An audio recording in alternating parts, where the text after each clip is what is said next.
Comment t'es devenu KFR? Une question qui m'a été posée des centaines de fois. Une question en peu de mots, mais dont la réponse exige des lignes entières. Ce genre de décision fatidique qu'on prend dans sa vie résulte d'une accumulation sur le temps d'une foule d'expériences. La transformation n'a pas lieu du jour au lendemain. Je crois que nous sommes prédéterminés. Nous sommes les esclaves de nos gènes, de notre environnement. Je n'aurais pas mes certitudes actuelles sans le concours de la génétique et des conditions spatio-temporelles dans lesquelles j'ai vécu. Ces mémoires reviennent sur des épisodes de ma vie dont certains, peut-être, répondront à la question ci-dessus. Sinon, je n'ai pas d'ambition, cher auditeur. Je ne fais que tailler le bout de gras. Chapitre 1. C'est ici que j'ai ouvert les yeux. Un acclamania. Cette phrase a changé le cours de l'histoire. Pas l'histoire mondiale, mais la mienne. Une expression étrange, presque surréaliste, que j'utilisais enfant. Elle veut dire « je lis l'allemand ». Pourquoi l'allemand ? Aucune idée. Personne dans mon entourage familial, ni dans celui de ceux qui me connaissaient petit, ne savait d'où venait cette manie de me frapper le front en répétant un acclamania. Peut-être était-ce de bon augure, vu ce qui allait advenir de ma vie plus tard. La seule image brouillée qui me reste encore de mon père est celle d'un lit de type militaire, des couvertures grises, une bouteille d'eau minérale posée par terre, et recevant un tuyau qui remonte du pied du lit, quelque part. Il m'était interdit d'entrer dans cette chambre, mais de temps en temps, j'arrivais à tromper la vigilance des adultes, puis y jeter un œil. Un jour, j'y suis entré, le lit était vide, et mon père était décédé. Donc, j'étais trop jeune pour comprendre le pourquoi du comment. On me raconta que j'étais inconsolable à la mort de mon père, mais honnêtement, je n'en garde aucun souvenir. Le cancer avait emporté mon père et j'étais condamné à ne plus jamais ressentir le lien père-fils. J'enviais les gamins dans la rue qui marchaient en compagnie de leur père.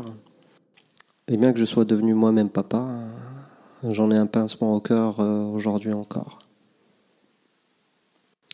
Ma mère a su combler le vide laissé par la disparition de mon père, voire plus.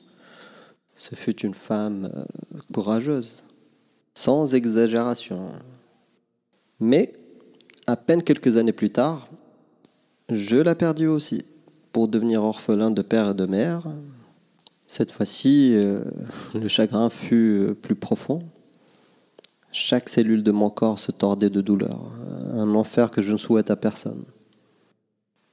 Par chance, ma sœur a pris le relais et joué le rôle de substitut aux parents. Elle a consenti d'immenses sacrifices pour que j'aie un avenir, à la différence des enfants de mon quartier qui n'ont pas eu cette chance.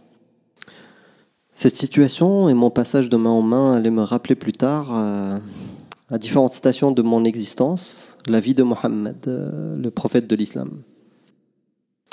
Si mes parents n'étaient pas décédés, j'aurais grandi dans le Rif. Mais leur mort m'a envoyé vivre à Kenitra, une ville qui fut mise au ban des villes du Maroc à l'époque, prétendument pour avoir mécontenté le roi Hassan II. La légende raconte qu'un habitant de la ville aurait lancé une tomate à la face du roi lors d'une visite officielle. Je compris bien plus tard que des histoires similaires étaient légion dans le pays. Peut-être que ça a arrangé les barons locaux et les fonctionnaires corrompus de faire croire au petit peuple que la faiblesse de l'infrastructure, l'inexistence des services de santé et tout le tintouin était due à la seule colère du souverain. Pourquoi les routes sont trouées ? Parce que le roi est mécontent de Kenitra. Pourquoi les hôpitaux ressemblent à des cimetières, voire plus haut. À cette époque, on avait l'imagination fertile. Pas d'internet, pas d'antenne parabolique. La RTM, seule chaîne de télévision du pays, diffusait pendant 4 ou 5 heures, à partir de 18 heures, des programmes dont 90% étaient un mélange de génuflexion et d'obséquiosité façon Corée du Nord. On inventait une pléthore d'histoires, comme celle de Mustapha Alaoui le pleureur, ou comment dans une vie secrète, il était le meilleur pilote du monde, qu'il avait sauvé le roi à plusieurs reprises, que son avion s'était écrasé en territoire Polisario et qu'il avait survécu, façon John Rambo, quoi. Évidemment, on n'arrivera jamais à la cheville de nos parents et grands-parents, qui ont vu le visage du roi Mohamed V sur la face de la Lune. Bref, mon père, avant de mourir, et malgré son jeune âge, était un haut gradé de l'armée marocaine. D'après ce qu'on nous a raconté, nous vivions une vie bourgeoise. Mais dès que mon père passe à l'arme à gauche, sa famille, qui ne pouvait pas voir ma mère en peinture, nous a dépouillés. Ma mère, ne comprenant rien aux droits de succession, s'est fait traîner devant les tribunaux, a renoncé à ses droits et a dû accepter les miettes qu'on lui a laissées pour faire vivre ses enfants. On commença alors à être ballottés de maison en maison, sans aide. Pareil aux millions de Marocains dont les hasards de la filiation avaient décidé qu'ils naîtraient dans ce pays. Ma mère, malgré un quotidien insoutenable, ne ménageait pas ses efforts pour nous créer des occasions de bonheur. Les choses ont continué ainsi jusqu'à ce que le Seigneur, dont les voies sont impénétrables, décide de nous éprouver une seconde fois. Il la trépassa et nous laissa sur le carreau. Après les pleurs, les lamentations, ma grande sœur a dû prendre une décision. Ou on finit à l'orphelinat, ou elle nous adopte dans son 2 pièces cuisine qui ressemblait plus à une tombe qu'à autre chose. Ne supportant pas l'idée de nous voir jetés à l'orphelinat, elle choisit de nous adopter. Ma sœur venait juste de se marier et étudier encore. Son mari, lui, instituteur et frère musulman, avec sa barbe 16/9, fut nouvellement affecté dans un coin paumé de la campagne de Kenitra. Je ne sais ce qu'aurait été ma vie si j'avais fini à l'orphelinat, mais ce dont je suis sûr, c'est que le temps que j'ai passé à Kenitra a forgé ma personnalité, une personnalité forte et humaniste. Et si on me demandait aujourd'hui ce que je voudrais changer dans mon enfance, je répondrais à coup sûr tout, sauf ce que j'ai vécu dans cette ville, car j'y ai appris des choses qui ne s'enseignent pas à l'école. Chapitre 2. Le quartier. Il y avait devant le guichet du dealer de cannabis la plus belle expérience de coexistence pacifique, de sympathie et de tolérance. Le plus petit morceau valait 10 dirhams. Et pour celui qui n'en avait que 5, il suffisait d'attendre un camarade, pareillement miséreux, vienne s'associer à lui pour que l'un d'eux fasse glisser sa main à travers le guichet pour en sortir le précieux morceau de résine. Notre rue était le rendez-vous quotidien de quiconque était en quête du plaisir fugace de la Marie-Jeanne. Haj Rifi, propriétaire du guichet, jouissait d'un immense respect et inspirait aussi bien la crainte que la sympathie. La première fois que je suis arrivé dans le quartier, je fus surpris par cette procession incessante autour du kiosque. On aurait dit des pèlerins autour de la pierre noire de la Kaaba. Nul besoin d'explication pour comprendre le système. Il n'y avait pas que les accros au cannabis qui passaient, mais les flics aussi. Les flics qui venaient prélever leur tribut. La seule différence entre eux et cette nation de rouleurs de joint était qu'il entrait les mains vides et on sortait les mains pleines. En fait, pourquoi l'État ne réglemente-t-il pas ce trafic de cannabis avec des taxes ? Il pourrait doter le pays d'une bonne infrastructure, d'un système de santé efficace ou encore une couverture sociale qui se respecte. Mais bon, ça aussi c'est un autre sujet, quoi. Le quartier rassemblait toutes les catastrophes sociales possibles et imaginables. On y trouvait un mélange de suicide, parricide, viol collectif, bordel improvisé, jet d'acide ou encore vol avec effraction, sans parler des nombreuses bagarres au couteau et aux barres de fer pour des motifs dérisoires. Étrangement, le meilleur endroit où l'on pouvait se sentir un peu en sécurité était le voisinage du kiosque de cannabis. Le dictateur Rifin avait établi une zone verte, comme à Bagdad. Personne ne mouffetait. À peine s'éloignait-on du kiosque qu'on ne se sentait plus à l'abri d'une balle perdue. Dans ces égouts, littéralement et métaphoriquement, parce que franchement, on en a souffert vraiment de ces odeurs de merdasse. Impossible pour un gamin de mon âge d'avoir une vie saine. Je connais que 2 gamins de ma génération ayant atteint le brevet des collèges. J'en suis l'un d'eux. Et l'immense majorité des autres ont quitté l'école avant le certificat d'études. Qui que tu sois, le quartier développe ton instinct de survie. La moindre faiblesse, et tu deviens une victime. J'ai été complice malgré moi d'actes immoraux dont je tairai le récit tellement j'ai honte. Le quartier était divisé en 2 zones aux limites floues. Dans la partie la plus proche de la chaussée, habitaient 2 familles aux revenus moyens, entourées d'un océan de misérables à Alizawa. Peut-être que la présence de ces 2 familles détendait un peu l'atmosphère, et même s'il s'y passait quand même des trucs, c'était clairement incomparable avec ce qui se passait de notre côté, du côté des gens du Marais. On était vraiment supérieurs à eux en roulement des mécaniques et surtout en conneries. Ça se voyait davantage pendant le Ramadan, quand on lançait sur eux des expéditions punitives avec coups et blessures, voire même parfois des agressions sexuelles. Quiconque a vu la série Game of Thrones sait ce qu'il y a derrière le mur. Le péril des marchands blancs. C'était la même chose chez nous.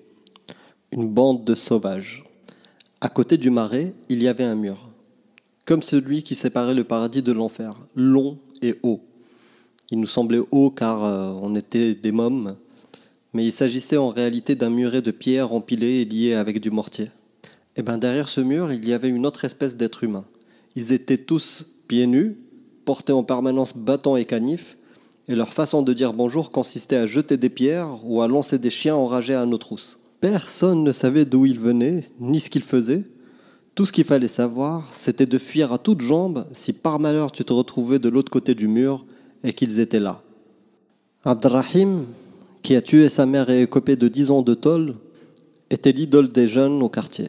Un gars super en réalité, mais que personne n'osait contester. Il mettrait le feu aux maisons que personne ne l'arrêterait. Un molosse, d'habitude peu enclin à la violence, mais quand il devait en user, le quartier en parlait des mois durant. Il avait un charisme de dingue. L'admiration des jeunes était peut-être en partie de l'envie, parce que Abdrahim sortait avec une milf, une mouima, qui travaillait pour l'armée et qu'on ne voyait que rarement. Elle était raide dingue d'Abdrahim, qu'elle nourrissait, logeait, blanchissait et plus. Quand elle était en vadrouille, Abdrahim avait quartier libre pour recevoir toutes sortes de filles de joie. Puis un jour, un ivrogne perdu s'est retrouvé au quartier et sa mauvaise fortune a fait qu'il s'est mis à faire un boucan de tous les diables devant la fenêtre d'Abdrahim. Abdou, de son surnom, ne fit ni une ni deux. Il lui a tailladé la face au couteau, le transformant en personnage de Walking Dead. Maria était la préposée aux affaires sexuelles du quartier, mais elle n'acceptait pas n'importe quel minus. Surtout depuis que Farid El-Qnetri lui rendit visite et qu'elle ne se sentit plus. Farid était une star montante de la chanson qui n'a pas duré. Elle aussi, elle était intouchable grâce à ses relations avec le représentant du quartier. Les femmes aussi l'appréciaient car elle avait de bonnes relations avec les sorcières du coin. Mariage, grossesse, chance, mari, infidèle. Il suffisait d'aller la voir pour solutionner n'importe quel problème. Devant chez elle, il se trouvait le four du quartier. Il produisait le pain à la cadence d'un four à pizza. Le problème, c'est que le père, la LMI, le proprio, avait un don particulier pour ne recruter que des psychopathes. Parmi les crimes qu'il y a eu dans ce four et dont je me souviens très bien, ce fut le viol collectif de Saïd, fils de Hafeda. Cette famille originaire de Sidi Yahya venait juste de poser ses valises dans le quartier. Le petit Saïd avait un handicap, il parlait indistinctement et marchait de biais. Le crime a eu lieu fin Chaban, à l'approche du Ramadan. Les gens voyaient la farine et les cacahuètes se faire griller au four en vue de la préparation de la zammeta, sfouf, pour le Ramadan. Un jour, les voyous qui travaillaient au four, sachant que Saïd adorait les cacahuètes, l'appâtèrent avec. Saïd suiva cacahuète après cacahuète après cacahuète jusqu'à se retrouver à l'intérieur. Nous n'étions au courant de rien jusqu'à ce que les cris d'horreur de Hafeda commencent à envahir le quartier. Ils lui ont fracassé le pare-choc, ils l'ont défoncé, ils l'ont déchiré, ils ont violé mon fils. Le pire, c'est que ces criminels-là, je jouais régulièrement aux cartes avec eux à l'intérieur du four. J'ai eu vraiment chaud aux fesses. C'est le cas de le dire. Hanana était mon ami d'enfance par excellence. Hanana parce qu'il avait constamment de la morve au nez, un campagnard fini. Sa mère s'appelait le Batoul. Connu pour avoir empoisonné la nourriture de son mari, le pauvre finit par ressembler à un zombie, maigre comme un clou. Il rasait les murs et ne parlait à personne. Hanana était mon vrai pote. Quelle que soit l'idée proposée, aussi folle qu'elle soit, il la mettait en pratique sans hésiter. Ensemble, on a fait les 400 coups. On a vendu des sacs en plastique, des croissants, des cigarettes à l'unité, et surtout, il m'a accompagné dans les endroits les plus chauds de Kenitra. C'était le genre de pote sur qui tu pouvais compter quand les choses tournaient au vinaigre. Il y a eu tant de situations dans lesquelles Hanana a fait preuve de courage inouï. Ah, comme ce jour où on revenait du Cinoche après avoir regardé un film érotique, on passa par une rue près de Atlas, un quartier démuni de Canitra, et on se fit attaquer par les enfants du coin. De mon côté, voyant que ça allait partir en vrille, je commençais à les prier de nous épargner, tandis que Hanana, lui insensible au danger, ramassait des pierres et les lançait sur nos assaillants. J'ai cru qu'on ne passerait pas la journée, mais en fait, c'est le contraire qui arriva. Le courage de Hanana les a fait fuir. Une vision surréaliste que celle de cette vingtaine de gamins fuyant la charge d'un fantassin Hanana. Malheureusement, notre amitié n'a pas duré. Elle a pris fin le jour où son père l'a attrapé en flagrant délit de masturbation devant une pub de Sunsilk. Ce jour-là, il lui a mis une bonne raclée, lui a dit « T'es un homme maintenant », et peu de temps après, le maria à sa cousine. Depuis, il vécut à la Cambrousse avec ses oncles et ne donna plus aucune nouvelle. Le quartier, c'est la vie. Et la vie, c'est le quartier. Et si le dicton dit « Celui qui n'est pas élevé par ses parents, la police l'élèvera », moi je dis plutôt que c'est le quartier qui s'en chargera. Chapitre 3. La maison. On s'est amassé chez ma sœur comme dans un poulailler, dans une maison incompréhensible qui défiait le sens commun et la géométrie euclidienne. Pas de plafond pour la majeure partie et ressemblait au décombre d'une cité disparue. Les propriétaires avaient mis la maison sous location avant d'achever la construction et nous avaient fait la fausse promesse que le toit serait posé la semaine prochaine, le mois prochain, l'année prochaine, le siècle prochain, le jour du jugement dernier. 2 chambres décapotables. La cuisine, c'était une blague. Et les égouts. Les toilettes. Ma sœur, en vraie marocaine, voulait absolument avoir une chambre d'hôte. Le séjour des invités. Il fallait que sur les 2 chambres, l'une reste inoccupée. Une habitude marocaine, mais vraiment pourrie. Qui n'a aucun sens. Et encore moins chez nous. Normalement, la maison devrait être un espace de vie et non un musée en attente de visiteurs. Je n'ai jamais aimé le chichi, protocole, le côté m'as-tu vu et l'hypocrisie des Marocains. Chambre d'hôte. Te saigner les 4 veines par devoir d'hospitalité. Ou encore quand tu es invité à boire un verre de jus de fruits, tu dois en boire la moitié seulement pour ne pas passer pour un crevard. Mais ça, ce n'est rien du tout à côté de quand ma tante se pointait sans prévenir avec son troupeau pour passer l'été chez nous. Notre carnet de crédit chez l'épicier Bob Rahim se remplissait alors d'une série de chiffres plus longs que toutes les équations de la physique quantique réunies. Mais malgré tous les efforts consentis, cela n'empêchait pas les invités de te pourrir par derrière. Le Marocain te montre un visage avenant, mais te poignarde dans le dos. Du coup, il ne restait d'habitable que la chambre conjugale. Ce qui veut dire que nous autres, les laissés pour compte, nous devions dormir à même le sol, dans le patio, à la belle étoile. Ce patio, s'il n'y avait pas les 4 murs autour, ça serait comme dormir dans la rue. Ce patio était situé exactement sous le trou de la couche d'ozone. On dormait donc aux 4 vents, et nos corps devenaient un fast-food à ciel ouvert pour les insectes qui infestaient le marais voisin. Et au top, les blattes volantes. Elles seules suffiraient à convaincre quiconque en douterait encore que Dieu est le meilleur des comploteurs. Elles tombaient sur nous comme les sauterelles des 7 plaies d'Égypte. Balèzes, n'avaient peur de personne et préféraient s'attaquer aux yeux. Certaines nuits d'été, il était impossible de dormir. Et c'est pas fini. Le peu qui manquait pour nous faire détester le jour de notre naissance nous était donné par les moustiques. Des moustiques ayant subi des mutations génétiques tellement rares que si les scientifiques en avaient eu vent, ils auraient créé des centres de recherche exprès chez nous pour les étudier. La blatte volante et le moustique fou étaient donc nos visiteurs quotidiens. Mais au-delà de ça, il y avait du trafic en permanence à la maison, que l'on y soit ou pas. Ma sœur et son mari ne ménageaient pas leurs efforts. Et le maigre salaire de mon beau-frère devait payer le loyer, l'eau, l'électricité et nourrir 6 bouches. Comment une existence pareille aurait pu laisser la place à une vie conjugale normale ? Le romantisme se suicide. Franchement, je me demande encore comment ils arrivaient à assouvir leurs besoins sexuels d'une manière décente dans une chambre quasi vide et avec, de l'autre côté du mur, une tripotée de réfugiés. On payait 200 dirhams de loyer par mois. Nous on payait. Mais parmi nos voisins, il y en a qui n'ont pas payé 1 dirham en 10 ans. Il suffisait qu'à chaque visite du proprio, ils sortent tous armés de couteaux et de poêles à frire. Si on réfléchit bien, on comprend leur situation. Comment pourrait-on payer un loyer alors qu'on n'a même pas de quoi manger?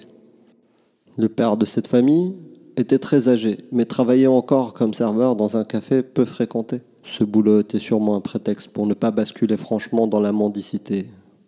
Tous ses enfants avaient quitté l'école avant le certificat d'études et firent tous carrière dans le crime. Le seul reproche que je ferais à ses parents, c'est la ribambelle d'enfants qu'ils me remontent, sachant pourtant qu'ils ne pourraient pas subvenir à leurs besoins. Quand je revenais de l'école, il y avait généralement personne. Mais on ne m'avait pas donné les clés pour des raisons évidentes. Quand j'étais tout seul, la consommation de savon traditionnel de la maison explosait. La masturbation. Du coup, en attendant, j'allais chez les voisins, manger du pain rassis. Ils arrosaient le pain d'un peu d'huile de tournesol et le grillaient. La première fois que j'ai partagé ça avec eux, j'ai compris que tout était relatif dans la vie. Quand on pense qu'on vit dans la merde, sois-en sûr qu'il y ait pire que soi. Notre bol alimentaire était basé essentiellement sur les produits suivants. Le thé et le thé. Il est vraisemblable que j'ai ingurgité l'équivalent de 1000 tonneaux de thé pendant mon enfance. Mais attention, je ne parle pas du bon thé à la menthe fraîche, mais je parle plutôt de thé vieux de 2-3 jours, à la couleur qui passe du noir au rouge et enfin au rose.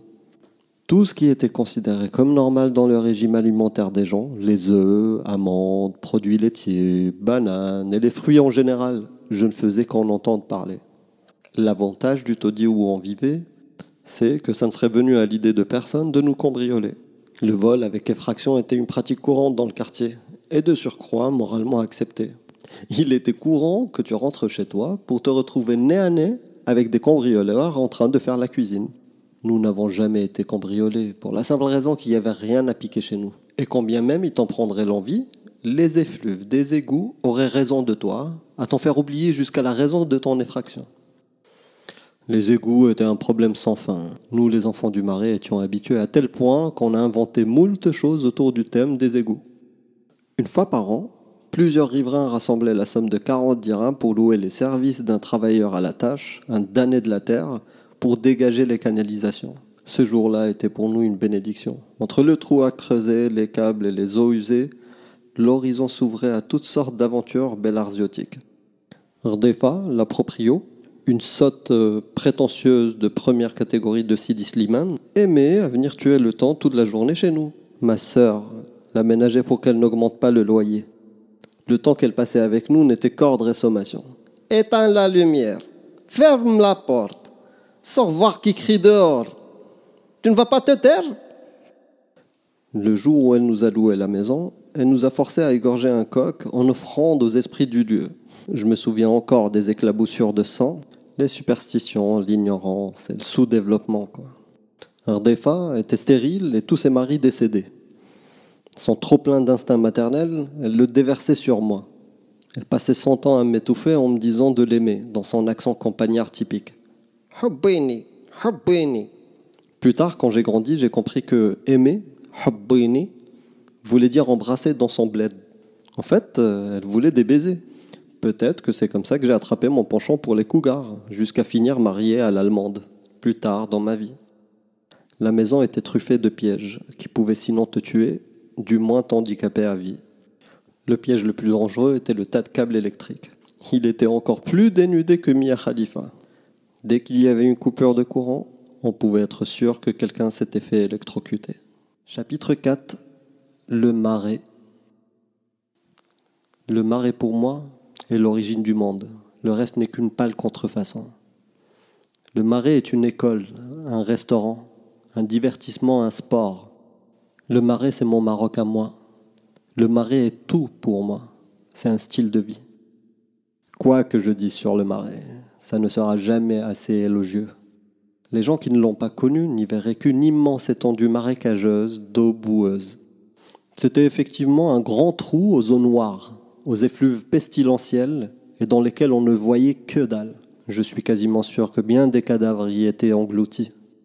Le Marais était rempli de toutes sortes de détritus, d'animaux et d'insectes nuisibles. Un buffet à ciel ouvert de saleté et de maladies. Par où commencer ? Il y a des expériences dans la vie que les mots peinent à décrire. Faut les vivre pour les comprendre. Et le marais fut l'une d'elles. Mon premier contact avec le marais eut lieu le jour où mon beau-frère sacrifiait le coq aux esprits de la maison. Ce fut le coup de foudre, un amour au premier regard. À l'époque, le boss des jeunes du quartier s'appelait Abba Ali. Il était issu de l'une des deux familles aisées du quartier. Son père bossait dans l'usine à sucre et du coup leur vie était plus douce que la nôtre. Abba Ali était l'exception qui confirmait la règle. Même s'il habitait du côté de la route, où les habitants étaient moins fauchés, moins sauvages, il était l'un des nôtres, un pur gamin du marais. Sa famille ne le voyait que rarement, pendant les fêtes, et même là il foutait le bordel.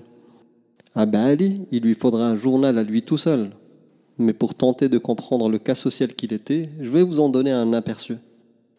En plus d'avoir été le plus gros voleur du quartier, son père passait son temps à le sortir des commissariats où il était régulièrement embarqué pour des agressions sexuelles bien tordues. La pire fut peut-être celle contre le fils cadet de ses voisins. Il l'a emmené au marais pour l'entraîner à devenir gardien de but.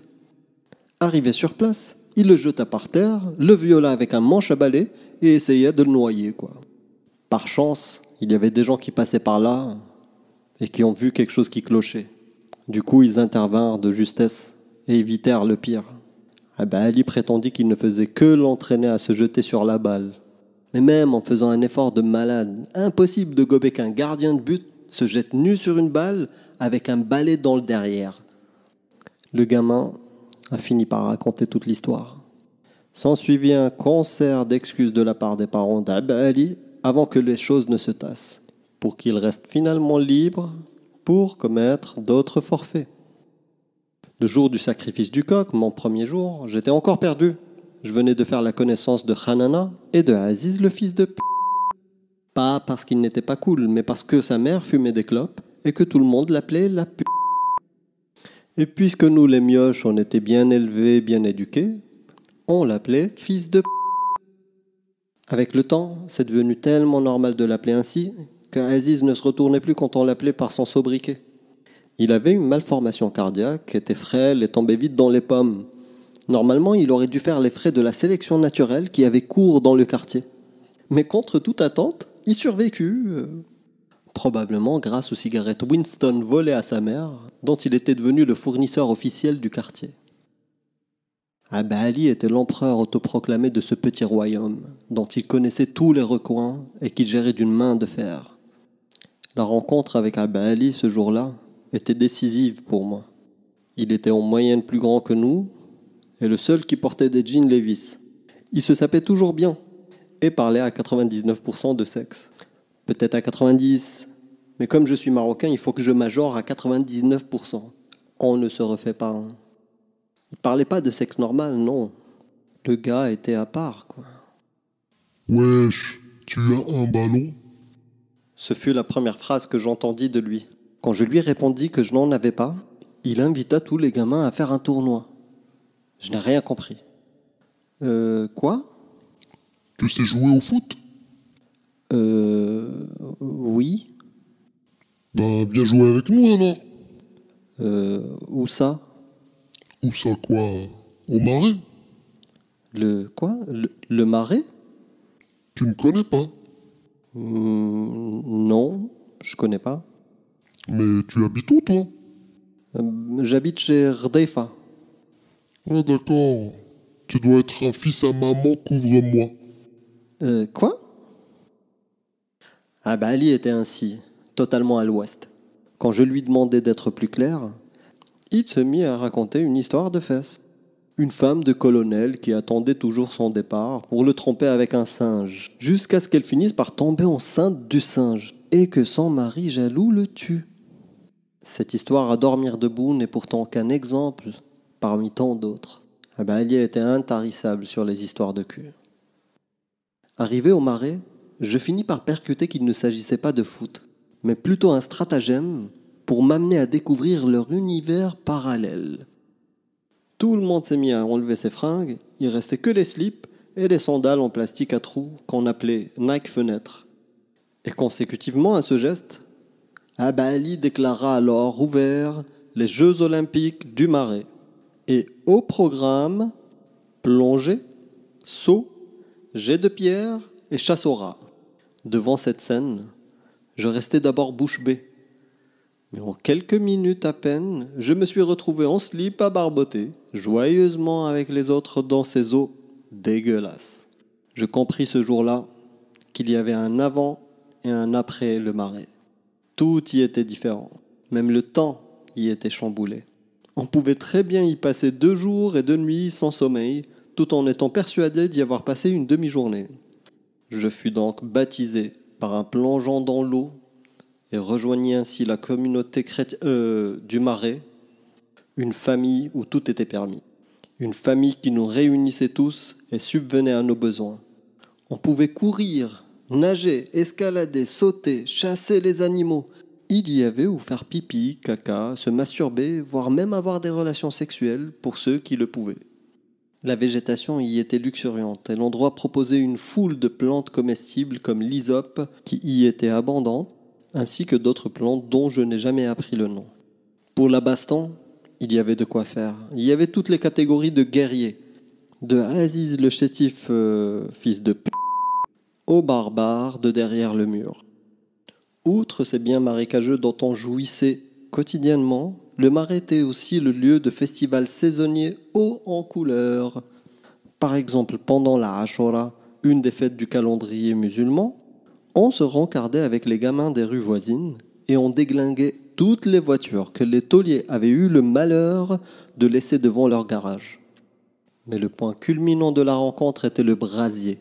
Et pas n'importe lequel, car le brasier du marais amenait la police et les pompiers.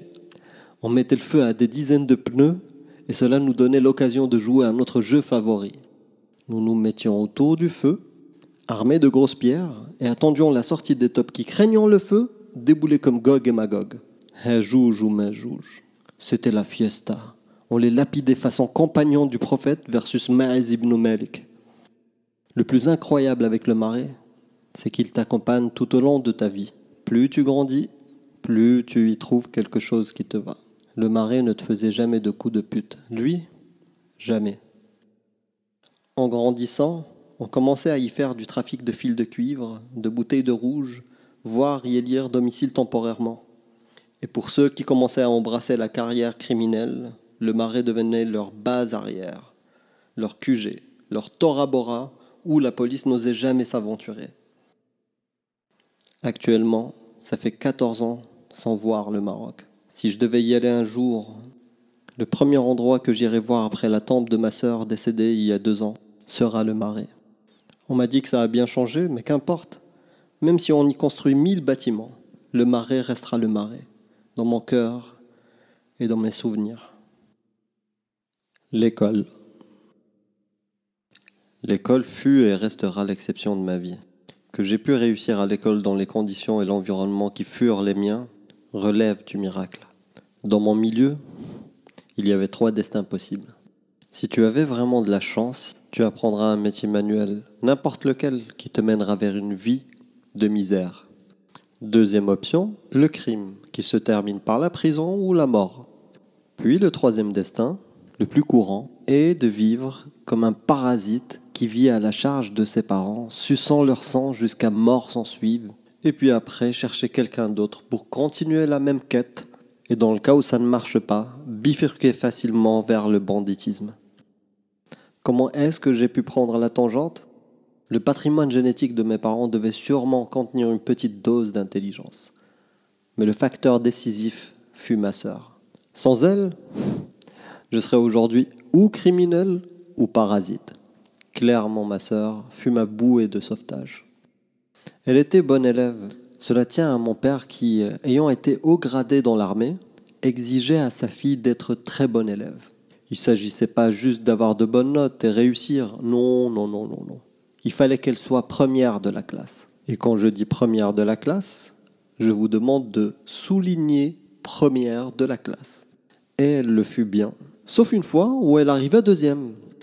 Mon père lui mit alors une bonne rouste mémorable. Frapper un gamin de cette façon est en soi immoral. Et de surcroît, une bonne élève comme ma sœur, ça n'avait juste aucun putain de sens.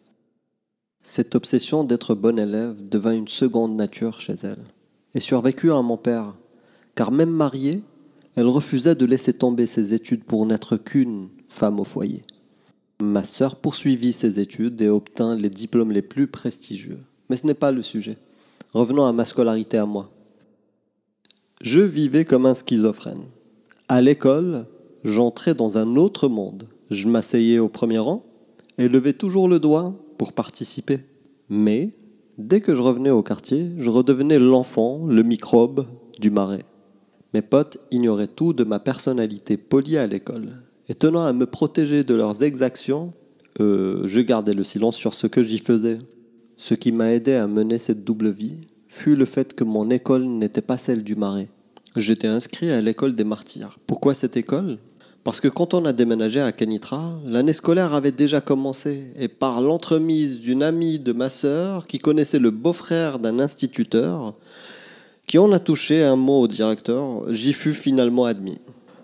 Ma sœur me serrait la vis de la même façon que mon père serrait la sienne. Mais elle avait un défaut bien naze qui consistait à me demander d'aller chiner au marché aux puces dès que j'avais besoin de quelque chose. Elle me fournissait cahiers et stylos, mais pour tout le reste, il fallait que je me débrouille. C'était toujours le boxant en classe. D'un côté, j'avais les meilleures notes et j'étais poli, mais de l'autre, je n'apportais jamais les livres scolaires exigés. Ce que je paraissais au dehors n'avait rien à voir avec ce que j'étais au dedans.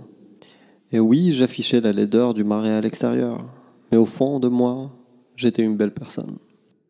Je me souviens qu'un jour, le prof d'arabe, dans un sursaut de foi, voulait nous enseigner la propreté en islam. L'idée qu'il voulait illustrer était que quand on est propre à l'extérieur, on l'est aussi à l'intérieur. Mais là où il a grave merdé, c'est le moment où il demande aux bons élèves d'aller au tableau un à un, corrélant alors chaque bon élève à sa bonne tenue vestimentaire. Il m'avait oublié, ou a fait semblant d'eux. Je restais là, assis parmi la racaille alors que j'étais le meilleur élève de la classe. Tout à coup, et avant qu'il finisse son exposé, son regard croisa le mien. J'ai eu l'impression qu'il détesta sa vie et le jour où il a choisi cette profession. Ma seule présence faisait s'écrouler toute sa démonstration. Le meilleur élève de la classe se tenait là, chaussant des sandales en plastique verte, couvertes de la boue du marais. Un pantalon en velours tellement usé et sale qu'il ressemblait à de la toile. Plus un pull orange, déformé. L'image parfaite pour un magazine d'association caritative. Je sentis que l'instituteur se trouvait devant un casse-tête moral insoluble. Ou il m'ignore et fait comme si de rien n'était, et les autres élèves le verraient, ou alors il m'envoie au tableau et toute sa démonstration se casse la gueule. Après un long moment de réflexion, il se décida à m'envoyer au tableau. Je me mélangeais alors aux bons élèves, avec la sensation désagréable d'être un intrus. Le temps de l'école primaire passa à une vitesse incroyable et fut marqué par une série d'épisodes auxquels il faudrait consacrer un chapitre entier. Par exemple, ce jour noir où les frères Larosse avaient mangé du fenu grec, apparemment en grande quantité. Pendant la récréation, et à mesure que les trois frères commençaient à transpirer, la puanteur envahissait l'école. Revenu en classe, le maître prit en pleine poire les vapeurs radioactives et son visage blêmit instantanément. Il cria « Mais qui a pété ici ?» Personne ne brancha. Puis il comprit que ça ne pouvait pas être un P, quand bien même c'était Belzébuth lui-même qui en était l'auteur. « Bon, maintenant, vous allez me dire qui s'est chié dessus ?» Il nous demanda, mais toujours pas de réponse. Il lui resta alors une seule solution avant de s'évanouir. Il nous aligna tous et renifla nos derrière un par un. Mais avec la transpiration et nos mauvaises odeurs naturelles, il n'arriva pas à mettre la main sur le coupable. Ah, autre chose, j'ai oublié de vous dire qu'on l'appelait le Chinois, parce qu'il avait un bâton genre Bruce Lee et qu'il nous frappait avec. Il ferma alors la porte de la classe, disposa les tables en rond, nous plaça au milieu comme les moutons de l'Aïd, nous infligea une bonne fessée collective et déversa sur nos petites têtes crépues tous ses complexes et sa frustration.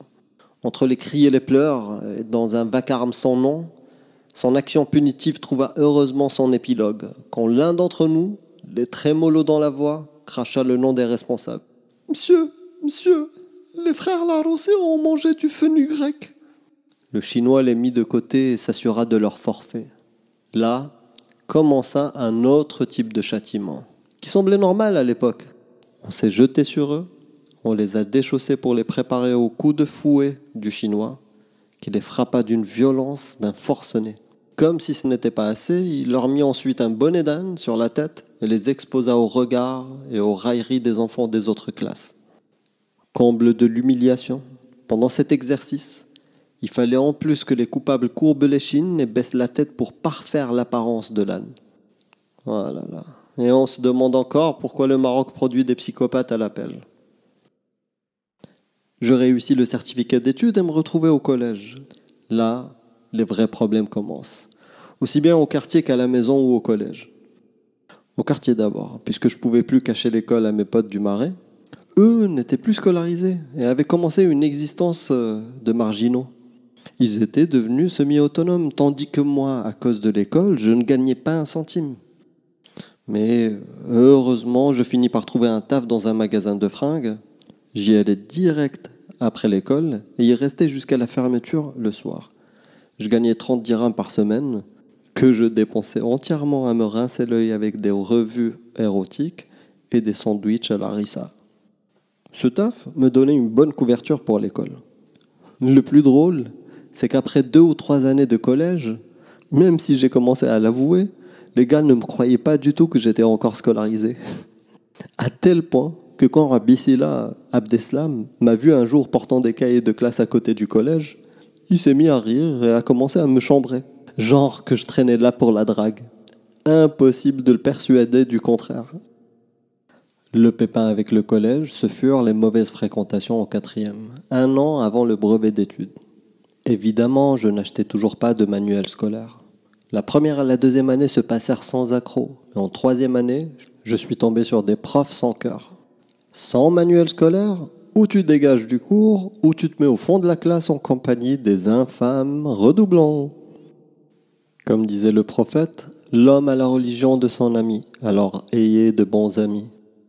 Eh bien, ça n'a pas raté. Que de la déconne et du rire, rien à taper des maths, du français ou des sciences sociales. Ça, et les hormones qui commençaient à être sécrétées en masse à cet âge, ont fait que je ne me souciais absolument pas des conséquences. Et, pour la première fois de ma vie, je passais d'une moyenne générale trimestrielle de 15 à 8 sur 20. Ce fut la première et la dernière fois. Ma sœur alla chercher le bulletin en fin de trimestre et revint à la maison avec une tête comme si elle avait vu un djinn. Pâle et tremblotante, elle posa le bulletin sur la table et en silence partit s'isoler dans sa chambre. Cette famille, ça, dès qu'on est en colère, on se tait et on s'isole. Sans même regarder le bulletin, je compris tout de suite que ma moyenne était mauvaise. Mais je ne m'attendais pas du tout à tomber aussi bas. Ce qui m'a encore plus marqué que la réaction de ma sœur fut la réaction du proviseur. Il lui a dit « Votre enfant est parti en vrille ». Je ne sais pas pourquoi, mais je fus profondément marqué par cette phrase, en forme de sentence. Dans sa bouche, cela voulait dire que j'avais dévissé pour de bon et que j'étais parti pour grossir les rangs des délinquants et autres criminels. Le trimestre suivant, je retrouvais mon niveau d'avant. Même si j'étais largué en maths, c'est vrai. J'avais accumulé trop de lacunes. Je ne pouvais plus suivre. La chaîne des maths fut désormais rompue, faisant ainsi de moi à jamais un littéraire. Je réussis le collège, puis la mort dans l'âme. Je débarquai au lycée de la zone industrielle, celui qui ne proposait pas l'allemand comme langue étrangère. Ma sœur fit encore une fois des pieds et des mains pour qu'on me transfère au lycée Abdelmalek Saadi. Après 1 mois de cours, j'avais commencé à perdre espoir et commençais même à m'adapter à « Hi, how are you ?» La vie est étrange, car si j'étais resté là-bas, mon existence aurait sans doute pris un autre chemin. Je serais probablement resté au Maroc et je serais toujours musulman. Le travail. À chaque fois que je pense à écrire sur le travail ou à en parler, me revient à la mémoire la page de couverture d'un manuel scolaire d'éducation islamique montrant une photo de Hassan II conduisant un tracteur avec cette légende tirée du Coran, sourate Tauba, verset 105, « Travailler, Dieu verra votre labeur ainsi que son messager et les croyants. J'ai toujours aimé bosser. Je me suis jamais imaginé sans taf. C'était pour moi une sérieuse raison de dépression si je restais là à rien foutre. Au quartier, il fallait être voleur ou débrouillard pour s'en sortir. La chourave n'a jamais été ma came, et dépouiller quelqu'un de son bien est un comportement qui ne m'a jamais tenté. Le mouvement Justice et Bienfaisance, un mouvement islamique marocain, y est aussi pour quelque chose. Je le salue au passage. Le porte-monnaie de ma sœur, toujours à vue à la maison, n'a jamais contenu plus de 10 centimes. Peut-être que c'était fait exprès pour nous dire « débrouillez-vous, la situation est catastrophique ». Ou alors, c'était une feinte, un camouflage, et elle cachait l'argent, le vrai, sous ses chaussettes ou dans son soutien-gorge. Mon premier taf était vendeur de karantika. Nous, on le faisait avec des pommes de terre et des œufs broyés, cuits au four. Un job pourri. Tu passes ton temps dans la poussière, entouré de la populace du Marais, à surveiller des potentiels clients et en fin de journée, quand tu fais les comptes, division, soustraction, multiplication, tu te retrouves avec une recette de 140 centimes que tu peux aller te mettre là où je pense. Avec le temps, j'avais de plus en plus d'atomes crochus avec AHR, le vendeur officiel et exclusif de cigarettes à l'unité, l'empereur de la clope. Tout le monde le jalousait, y compris la poignée de fonctionnaires qui se pointaient en pantalon en toile, pull jacquard pour acheter 2 cigarettes marquises. Ah là là, leur regard trahissait leur envie d'être là, à sa place, à faire du pognon. Achir avait tiré le gros lot. Les consommateurs de shit savent de quoi je parle. Tu vas au guichet acheter de l'herbe, tu passes par Achir. Tu reviens du guichet, tu as aussi besoin de passer par lui pour le papier à rouler. Bref, le gars avait une position stratégique. Mais Achir était un gros mythomane, du grade de Moussaïlima le menteur, celui qui avait contesté le titre de prophète à Mohammed et se dit lui-même prophète. Après minuit, quand le trafic marijuanien baissait, on se réunissait autour de lui pour écouter ses aventures et les scoops dont lui seul disposait. C'est ainsi d'ailleurs que j'ai fait sa connaissance au départ. Je fus tout de suite scotché par sa façon de raconter des histoires à dormir debout avec un aplomb digne des grands politiciens. Il finissait rarement une phrase d'une traite. Il s'interrompait souvent pour tirer une taffe ou boire une gorgée avant de poursuivre. C'est probablement lors de ces courtes pauses que son cerveau fabriquait ses mensonges. Je me souviens d'un mensonge qui nous avait abasourdis à l'époque. Les premiers à avoir mis le pied sur la Lune étaient en réalité les Soviétiques. Il était fan de l'URSS. Mais manque de peau, à quelques minutes d'arriver à la Lune, ils sont tombés en panne sèche et ont dû rebrousser chemin. Achir était correct avec moi. Il m'autorisait à garder le poste de vente et me donnait un bakshish de temps en temps. Cet été-là, je mis pas mal d'argent de côté, mais ma régularité au boulot baissa d'un cran à cause des études qui redémarraient. Et je ne pouvais plus me conformer à la ponctualité que maître Achir exigeait. Au Maroc, pour signifier à un jeune qu'il dévie du droit chemin, il y a une expression célèbre qui dit qu'il passerait d'un comportement osé quelconque à la cigarette, fumer étant le stade ultime avant la sortie de route. Pour moi, ce fut le chemin inverse, car je suis passé de la clope à d'autres choses. Le marché aux puces, la vente de marrons grillés, des croissants, toutes sortes de trucs.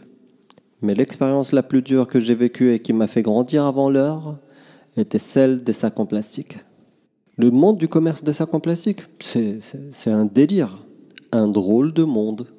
Un système proche de celui des castes en Inde. La caste supérieure était celle des services de sécurité, police, forces auxiliaires, gendarmes. Venait ensuite celle des commerçants, puis celle des vendeurs ambulants, suivie par les grands garçons, et enfin, en 5e position, tout en bas de l'échelle, nous autres, les petits. Nous étions des intouchables, des chiens errants à l'affût du moindre petit os à croquer. Du haut de nos 7-8 ans, nous autres, les 100 grades, ressentions avec une intensité redoublée le tumulte des luttes sociales qui grondaient au-dessus de nos têtes. Les clientes idéales étaient celles qui n'avaient pas de sac de course. Dès que tu la vois, tu la colles comme la mouche du coche. Si tu ne lui vends pas très vite un sac, les concurrents se jetteront sur elle comme des morts de faim. Avec les autres enfants, cela se passait bien. Le problème, ce furent les grands qui nous violentaient pour nous piquer les clientes. Laisse la dame tranquille, morveux. Un sac en plastique, madame? On regardait de loin. Le lion dévorait la proie qu'on a longtemps travaillé au corps. Quant aux vendeurs ambulants, ils entretenaient avec nous une relation d'amour et de haine. D'un côté, ils appréciaient le fait que leurs clientes puissent disposer illico de sacs pour transporter la marchandise. De l'autre, on leur causait des problèmes avec les boutiquiers, qui concurrençaient illégalement et par conséquent avec les autorités. Les boutiquiers détestaient les vendeurs ambulants car ils représentaient un manque à gagner pour eux et réagissaient en graissant la patte aux agents des forces auxiliaires pour taper dans le tas.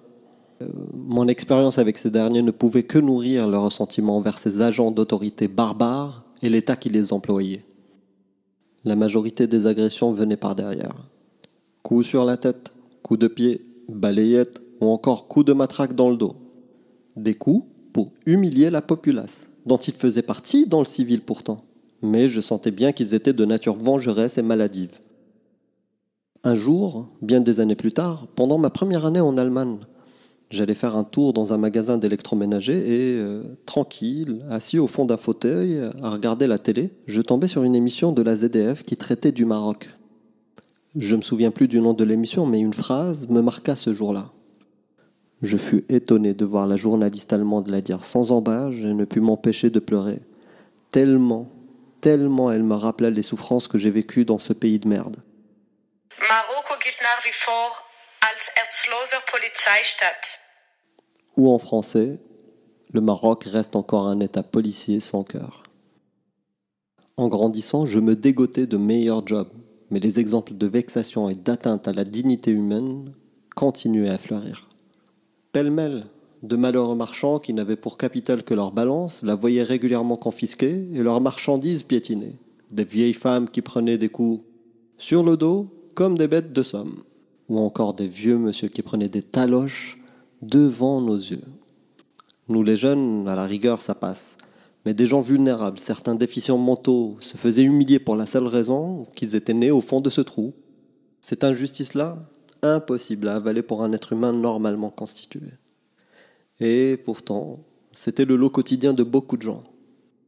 Le dernier boulot que j'ai eu avant de déguerpir du Maroc était chez un berbère, qui avait une boutique de fringues, boulevard Mohamed V, le seul boulevard de Kenitra. Le boulot était correct, mais la paye pourrie, 100 dirhams la semaine. J'y ai vécu 2 drôles de situations, l'une risible et l'autre à pleurer. Commençons par la deuxième. Le mec ne me faisait pas confiance pour la seule raison que je n'étais pas berbère. Tous les autres employés berbères avaient le droit d'ouvrir la caisse, sauf moi.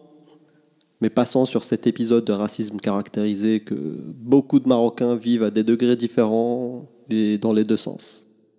Un jour, n'ayant personne d'autre que moi sous la main, il me demanda de garder le magasin en son absence, le temps d'aller acheter un ticket de bus pour Agadir. Dès qu'il est parti, un campagnard se pointa pour acheter des chaussures. D'habitude, les clients négocient à n'en plus finir, mais celui-là, non. Il essaya la paire de chaussures et me tendit 150 dirhams. Je devais lui rendre 30 dirhams, mais sachant qu'il m'était interdit d'ouvrir la caisse, je m'apprêtais quand même à faire une exception.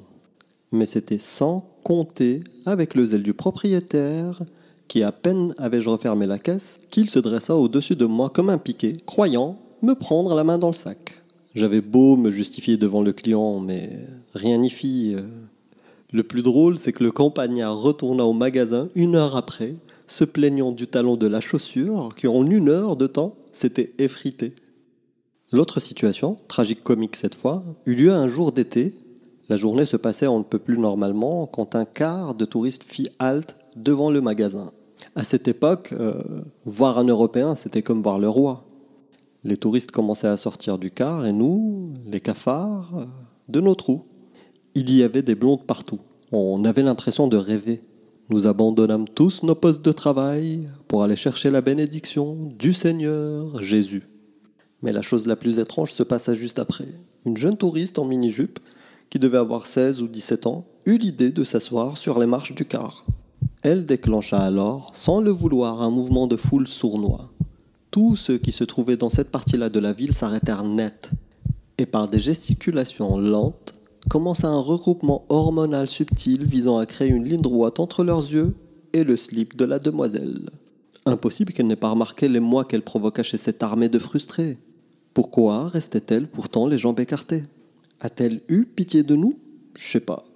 Mais une fois arrivé en enfer, je poserai la question à Dieu. Parenthèse fermée. Passons maintenant à la question existentielle à laquelle je n'ai pas encore répondu, à savoir, où passait l'argent du boulot?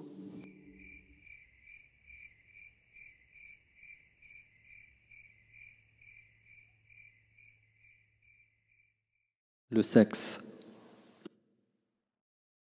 J'aurais très bien pu appeler ce chapitre la masturbation. Parce que tous les événements tournent autour d'une seule chose, la branlette.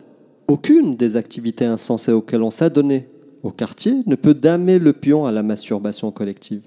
C'était la colonne vertébrale de la société du Marais, la pierre angulaire, la solution à tous les contentieux. Je ne peux pas m'empêcher de penser aux singes bonobos qui règlent tous leurs problèmes par le sexe. À la différence de la société des bonobos qui couchent les uns avec les autres de façon aléatoire, au Marais, on se rassemblait et chacun de son côté, on se masturbait.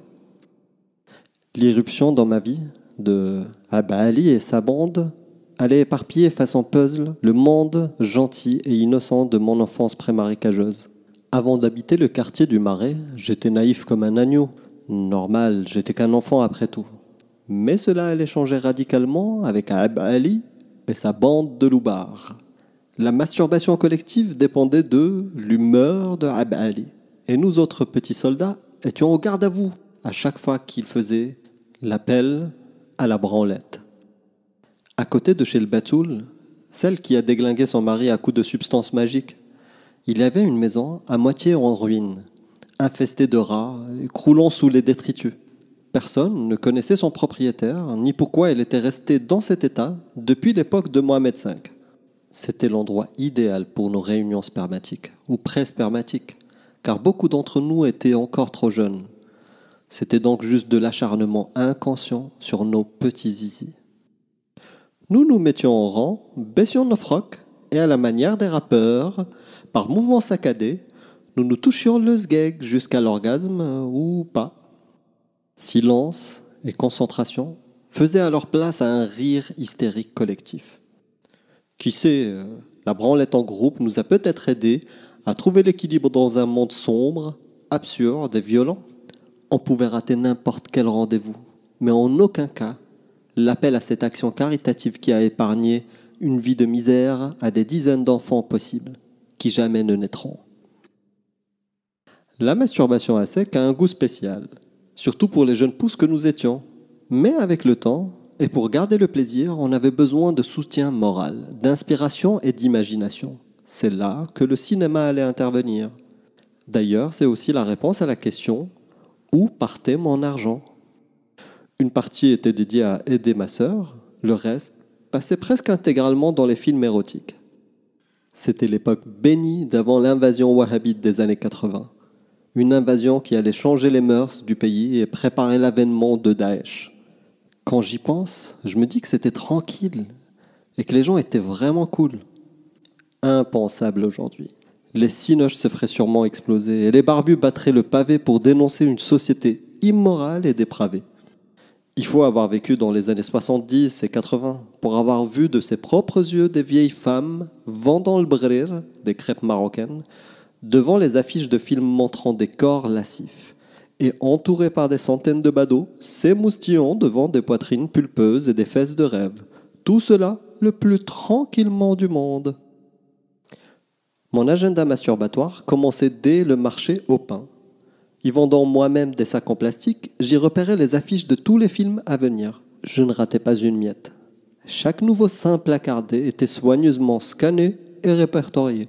Et dès que je réunissais assez de blé, je passais à l'étape suivante. Aller voir les bandes annonces.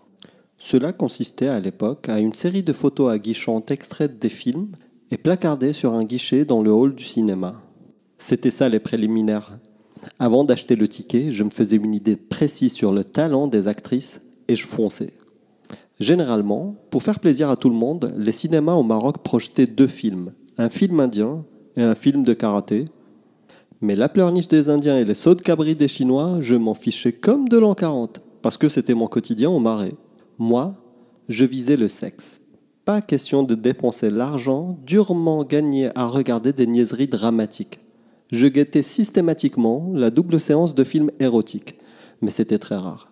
Visiblement, les gérants de cinéma touchaient leurs billes en marketing, puisqu'ils projetaient d'abord un film policier, genre Alain Delon ou Charles Bronson, et nous laissaient poireauter à attendre le film érotique. Tous les masturbateurs ressemblaient à des convives d'un mariage marocain. Ils attendaient de la viande et on leur servait de la semoule. Beaucoup d'entre eux passaient le temps du premier film à fumer de l'herbe et à rouler des joints en attendant la montée de chaleur à venir. Dès que le film érotique commençait, la grande agitation sonore dans la salle baissait petit à petit, jusqu'à disparaître complètement. Dans ce silence de cathédrale, on aurait entendu une aiguille toucher terre. Tous les spectateurs attendaient impatiemment le moment crucial, l'aqta, la scène, ce moment où l'actrice allait baisser son slip et découvrir un millimètre carré de son poil pubien, leur offrant ainsi l'extase tant attendue. Ce moment du film faisait le film. Les gens étaient là précisément pour ce moment-là, et la plupart des aguerris d'entre eux se débrouillaient pour le faire coïncider avec l'orgasme. Bien sûr, les précoces qui foiraient le timing faisaient les rabat-joie, et au moment où les autres étaient au maximum de leur concentration, ces ennemis de l'amour leur criaient « Pourquoi vous êtes silencieux? Pourquoi vous êtes silencieux? Pourquoi vous êtes silencieux ?» Passé ce moment suprême, les masturbateurs se scindaient en deux groupes. D'un côté, la majorité, les plus expérimentés, ceux qui faisaient leurs affaires sur place et prenaient leur plaisir en toute quiétude. De l'autre, nous autres, les petits bras. Dès que le moment était passé, nous nous précipitions aux toilettes pour exploser. Et au moment où on se mettait debout, on recevait une volée de bois vert de tous les côtés. Hé, masturbateur! Tu vas où comme ça, fils de pute? Voire des menaces directes du genre Je vais venir te niquer, toi, hein. ainsi que d'autres joyeusetés. Pour éviter ce terrorisme verbal, je m'abstenais et je me réservais pour le Marais ou la maison. Ce qui comptait pour moi était de stocker le maximum d'images à haute teneur sexuelle dans ma mémoire en attendant de rassembler à nouveau assez d'argent pour remettre le couvert. Ma relation avec la gente féminine au Maroc fut une relation à distance. Je n'y avais jamais touché à une fille. Il y avait 3 raisons à cela. D'abord, j'étais un enfant du Marais, un gueux dégueulasse qu'aucune fille n'aurait regardé. Ensuite, à cause de l'interdit religieux. Et enfin, parce que jamais j'aurais entrepris quelque chose avec une fille sans son assentiment, quoi. C'est pour ça que j'ai jamais eu recours aux filles de joie. Et je le ferai jamais. Et du coup, les premières victimes de cette situation furent les membres de ma famille. Car toute matière savonneuse qui tombait entre mes mains disparaissait immédiatement à jamais de leur vue. Le rêve allemand. Certaines petites choses dans la vie ont le pouvoir de la changer totalement. Mon apprentissage de l'allemand, pourtant mal barré au départ, en fut une. Mon collège orientait ses élèves vers un lycée proche du Marais, qui ne proposait pas l'allemand comme langue étrangère. On a fait des pieds et des mains pour changer de lycée, sans succès. J'étais donc parti pour apprendre « What's your name » et « How are you ?» et m'y suis résolu, contraint et forcé. Après un mois, à me tordre la langue en anglais, l'imprévu arriva. Suivant un modèle typiquement marocain, de relations en rhizome qui font qu'un tel, connaissance d'un tel peut demander un service à une tierce personne, on arriva jusqu'au proviseur du lycée Abdelmalek Saadi, qui intercéda en ma faveur pour être transféré chez lui. Enfin, la prophétie de mon enfance, quand je disais « je suis Klamania », je lis l'allemand, allait enfin se réaliser. Je pris le pli rapidement et devins vite le premier de la classe en allemand. Bien sûr, aux dépens d'autres matières dont j'entendais vaguement parler, comme les mathématiques. En parlant de maths, c'était aussi l'une des choses qui allait sérieusement mettre le boxon dans ma vie. Si le correcteur de l'épreuve de maths au bac ne m'avait pas mis un demi-point sur 20, j'aurais clairement tout perdu. Clairement, cette note ne correspondait pas à une réponse que j'aurais donnée. Non. L'épreuve consistait en 3 équations à résoudre. Je contemplais ce mystère tout en me demandant comment est-ce qu'on pouvait en sortir quelque chose. Et en ne voyant ni multiplication, ni soustraction, je restais immobile pendant 1 heure à fixer la feuille d'examen, comme un moine bouddhiste en pleine méditation. Au moment où le surveillant se mit à ramasser les copies, j'ai eu une révélation. Je recopiai simplement la première équation, comme si j'allais la résoudre, et lui rendis ma copie. Plus tard, le jour des résultats, je fus ivre de joie à la vue de ma note, 0,5 sur 20. Parce que 0 étant la note éliminatoire, j'aurais échoué au bac. L'allemand m'aidait à équilibrer mes notes. J'avais toujours 20 sur 20 ou au moins 18 sur 20 en cas de rédaction. Depuis le début de mes cours d'allemand, je rêvais d'aller en Allemagne. Pas pour faire mes études et devenir médecin, non. Il s'agissait plus de changer de vie. Je voulais tout recommencer. Je voulais renaître. Ça, c'est la théorie. Mais comment donc passer à la pratique ? Pour aller en Allemagne, il fallait une garantie. Quelqu'un d'aisé devait se porter caution pour moi. Chose a priori impossible. Mais là encore, la chance m'a souri en la personne de mon pote Amine le Boiteux. Amine, lui aussi, mériterait des mémoires à lui tout seul. Amine, la vie ne lui a pas fait de cadeau. La vie lui a littéralement vomi dessus. Elle l'a retourné dans tous les sens, abîmé, fracassé, laissé pour mort. Et pour en finir, pissé sur sa tombe. Mais malgré cela, tel le Christ ressuscité, il se redressa et en redemanda. Si tu penses que la vie a été injuste envers toi et que tu n'y peux rien pour changer les choses, écoute bien l'histoire d'Amine, tu devrais probablement avoir honte. Amine naquit handicapé des 2 jambes. Il les traînait derrière lui comme un lourd fardeau. Ses parents décédèrent tous les 2 la même année et ses frères vivaient tous sous le seuil de pauvreté. Il fut ballotté de mécène en mécène et, par intermittence, il était à même la rue. Quiconque connaît le Maroc s'attendrait à ce que Amine soit devenu ou mendiant ou fou mangeur d'herbe, comme c'est le cas pour beaucoup dans son état. Mais il fut tout autrement. Ce qu'il avait en moins en motricité, il l'avait en plus dans le cerveau. Il était intelligent, mais pas l'intelligence des sciences. C'était plutôt l'intelligence sur comment savoir interagir avec les gens et résoudre ses problèmes. L'intelligence de la nécessité et de la survie. Les anecdotes d'Amine sont légion, mais il n'y a pas lieu de les mentionner ici. En résumé, mon pote a pu faire des études et s'est toujours démerdé pour subvenir à ses besoins en matériel scolaire. On s'est rencontrés au lycée et ensemble, on a appris l'allemand. Si une personne pouvait trouver quelqu'un qui se porterait caution pour un demandeur de visa lambda, c'était bien lui. Il suivit à la trace pendant 1 semaine un notable de Kenitra. Et quand l'occasion se présenta et que le gars descendit de son 4x4, Amine, feignant l'accident, tomba à ses pieds, pleura toutes ses larmes de son corps et l'implora de l'aider. Le gars l'invita chez lui expliqua que pour des raisons qui ne dépendaient pas de lui, il ne pouvait pas se porter caution et lui donna en compensation la coquette somme de 1800 dirhams, prétendit-il, car Amine était un menteur patenté. Mais qu'importe cet échec, Amine n'abandonna pas. Et à peine 1 mois plus tard, il se liait d'amitié avec le directeur de l'usine des Italiens, une usine connue à Kenitra, à qui il extorqua quasiment tous les documents nécessaires à la caution. Mais que fut au juste mon rôle à moi là-dedans ? Au grand cœur, Amine réussit l'exploit de convaincre le directeur d'usine de faire inscrire aussi mon nom sur les documents. Je l'accompagnai à l'ambassade dans un état de nervosité avancé, plasmodiant tout le Coran et les prières que je connaissais. Arrivé sur place, le gardien nous demanda si notre dossier était complet, ce à quoi nous répondîmes par l'affirmative et avançâmes vers le guichet.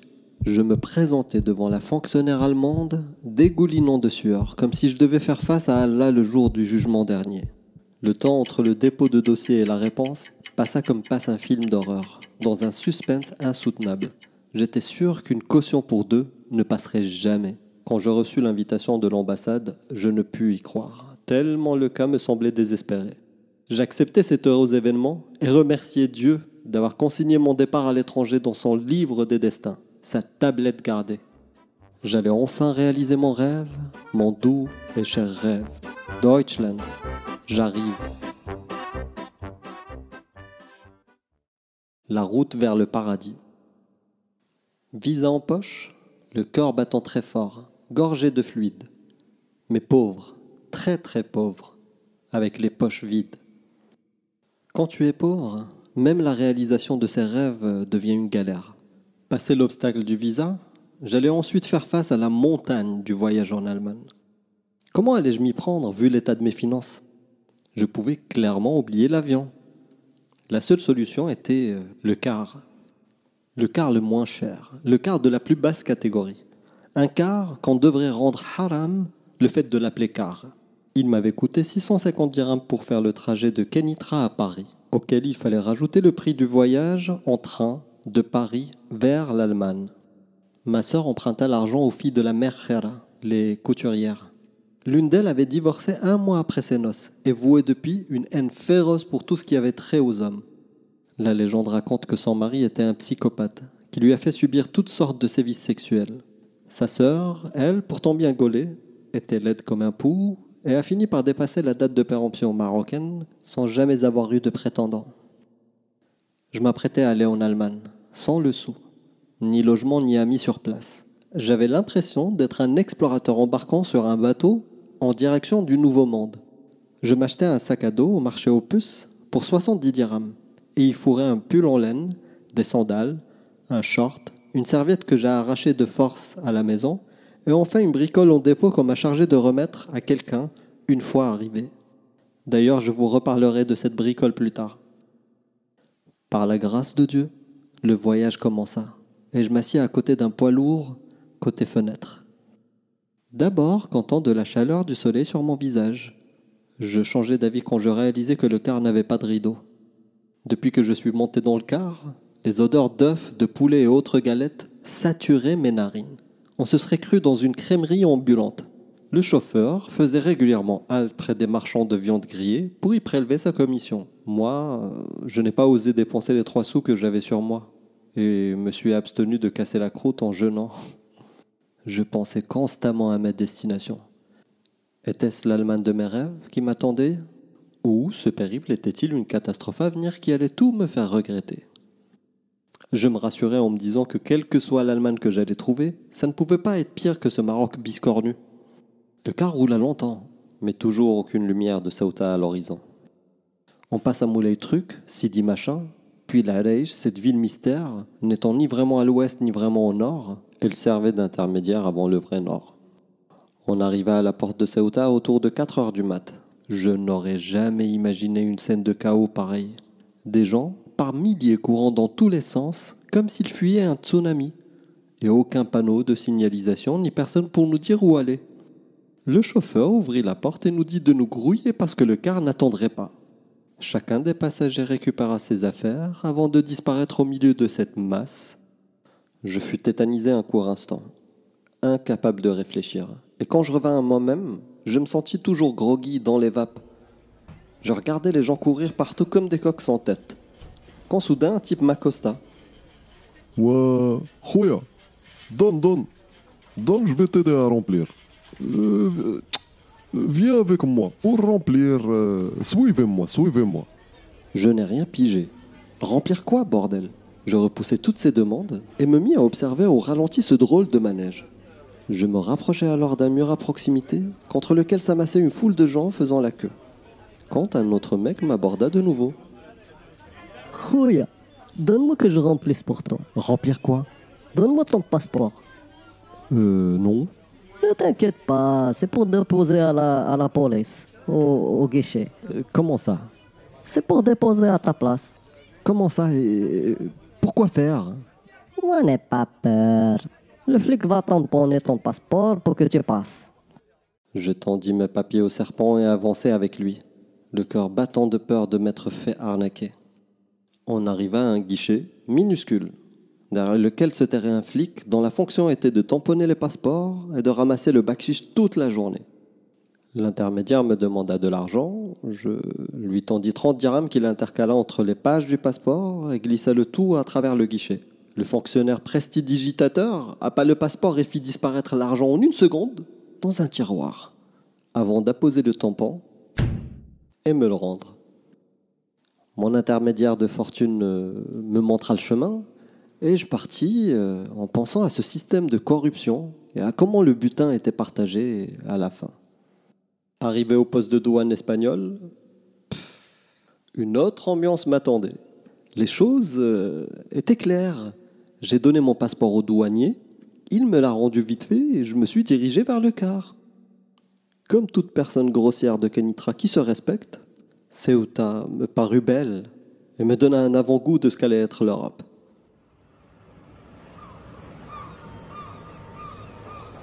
Un peu plus tard au port, nous embarquâmes sur un bateau. Béni sois-tu.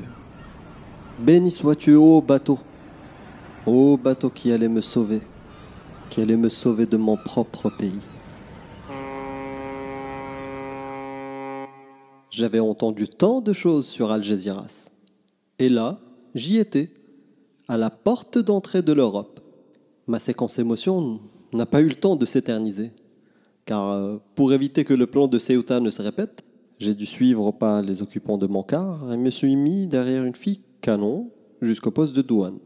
Il fallait poser nos bagages sur un long comptoir et attendre que les Espagnols les passent au peigne fin. Mon tour arriva. Pasaporte. Comment ? Pasaporte, señor. La bombasse devant moi me souffla alors. Donne-lui le passeport. Je le lui tendis précipitamment. Il ouvrit mon barda et commença à fouiller jusqu'à tomber sur un sac en plastique noir, de ceux que je vendais enfant. Le sac contenait des racines de menthe. Pourquoi ? Eh ben, parce que les Marocains, dans leur immense sagesse, aiment bien piéger les bagages de ceux qui partent à l'étranger avec des objets suspects, destinés aux membres de leur famille. Une copine à ma sœur a eu l'idée lumineuse de me charger de livrer de la menthe à la famille de sa voisine en Allemagne. Ainsi, ces braves gens allaient-ils pouvoir planter ses racines chez eux pour sentir l'odeur du pays. Entre-temps, moi, c'était plutôt les chaussures dans ma gueule des douaniers espagnols que je sentais. Le fonctionnaire leva le sac en l'air, me foutant la honte au passage, et commença à déblatérer des trucs en espagnol. ¿Qué es eso que tienes ahí? Comment ? ¿Qué es esa cosa? Ça, c'est de la menthe, monsieur l'agent. Vamos a comprobar. Une fois de plus, la bombasse essayait de m'aider. Elle expliqua au douanier que c'était de la menthe, mais ils ne l'ont pas cru. Le douanier mit mon passeport dans sa poche arrière, jeta mon sac dans un coin et m'emmena dans une salle éloignée où il me fit signe alors de me déshabiller. Il referma alors la porte de l'extérieur et partit. Dans ce moment de vulnérabilité, tout me paraissait crédible et toutes sortes d'absurdités me passaient par la tête. Est-ce le mauvais œil ? Suis-je victime de sorcellerie ? Est-ce vraiment de la menthe ? Est-ce une vengeance des Espagnols ? Est-ce une caméra cachée ?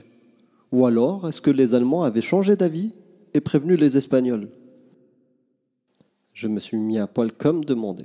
Le stress aidant, je me fichais pas mal du car et de l'Allemagne. Il fallait juste que je ne retourne pas au Maroc. J'ai même envisagé de rester en Espagne et de me débrouiller sur place. Tout cela dans une pièce sordide d'un poste frontière et en slip. Après un long moment, la porte s'ouvrit enfin et deux douaniers entrèrent portant mon sac et tenant mon passeport. Ils marmonnèrent quelque chose en question qui voulait dire que tout allait bien. Je m'habillai, saisis mon sac à dos et attendis qu'on me rende mon passeport. L'un d'eux, jouant cyniquement avec mes nerfs, ouvrit le passeport et commença à tirailler la page où était apposé mon visa. J'ai eu peur qu'il ne l'arrache tellement il tirait fort. Heureusement que le visa était de qualité allemande. Sorti de là, j'étais paumé dans le port d'Algésiras et je ne trouvais pas le point de sortie. Mon car ne m'ayant sûrement pas attendu, j'étais parti pour sortir du port quand je tombais sur l'un de mes compagnons de voyage qui avait forcé le car à m'attendre et était revenu me chercher. Il reste encore des gens bien en ce bas monde, ai-je pensé. Je montai dans le car, croyant à peine ce que je venais de vivre, et me dis que si c'était cela le début, alors à quoi donc allait ressembler le reste de mon périple ?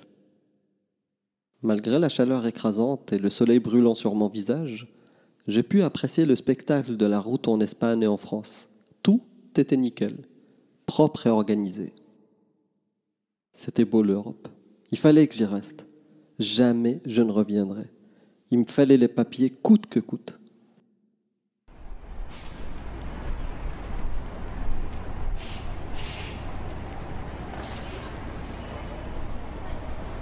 Après plus de 2 jours de route, et peut-être 3 heures de sommeil en tout, on arriva à Paris.